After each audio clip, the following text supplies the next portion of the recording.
Find the zeros and the axis of symmetry. Now the zeros are pretty easy. Those are them right there. Those are the zeros. The zeros are the x-intercepts. So that one, those are your zeros. What is this question? What is this coordinate? What are these coordinates? That's the question. What's that coordinate? Well, do you see how they're going by 2's? This is -4, 0. And what's this coordinate? It's 2, 0.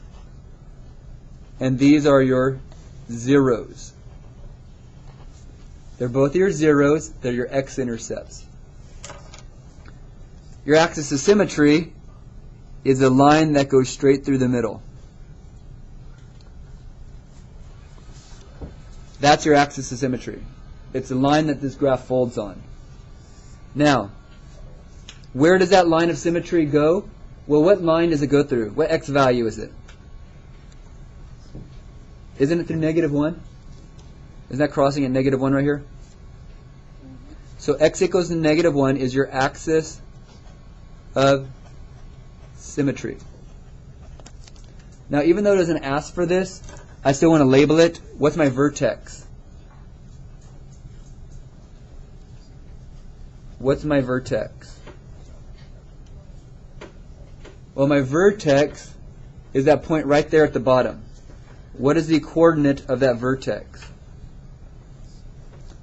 Well, it's -1 over, and it's -9 down. So that's the vertex. The dotted line is called the axis of symmetry, and these 2 points are your zeros.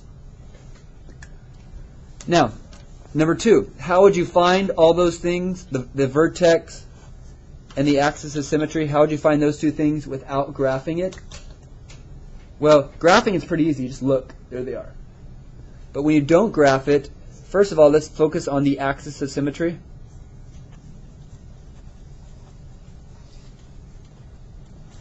The axis of symmetry comes from x equals -b over 2a.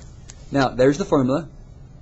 What you got to realize, when you have an equation like this, you first got to put it in standard form. You have this equation, y equals ax squared plus bx plus c, abc,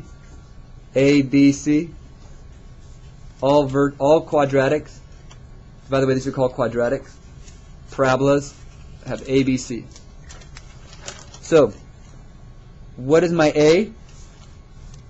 A, B, C. Which one's my A?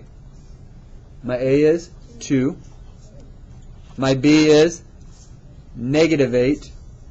And my C is 1. Now for the formula, do I care about C? No. To get the axis of symmetry, I want -b over 2a. So I'm going to do x equals the opposite of b, which is -8, over 2 times a. Get -b over 2a. There's b. There's a.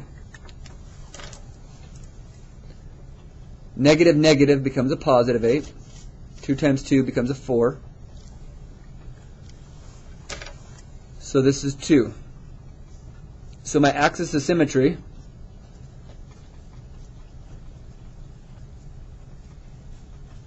is x equals 2. There's my axis of symmetry. My axis of symmetry is a line down the middle. So x equals 2 is the axis of symmetry. Now, how do you find the vertex? Well, all you do is you plug 2. Do you see right here the axis of symmetry and the vertex? You see how the vertex is on the axis of symmetry? The vertex is always on the axis of symmetry. So all we do is you take this equation to get the vertex.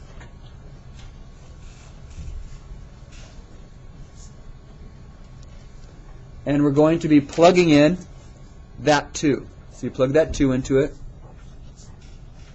Take the equation, you plug that axis of symmetry value into it. And what we end up here is 2 times, this is 4. 2 times, 8 times 2, -8 times 2 is -16. And that looks like we have 8 minus 16 plus 1 which that is, looks like negative 8 plus 1, which looks like negative 7. So your vertex is going to be 2 comma negative 7. 2 comma negative 7 is your vertex. 2 is the x value. The y value is negative 7. This is your vertex. This is the point at the bottom. This x equals 2 is the axis of symmetry. That's a dotted line.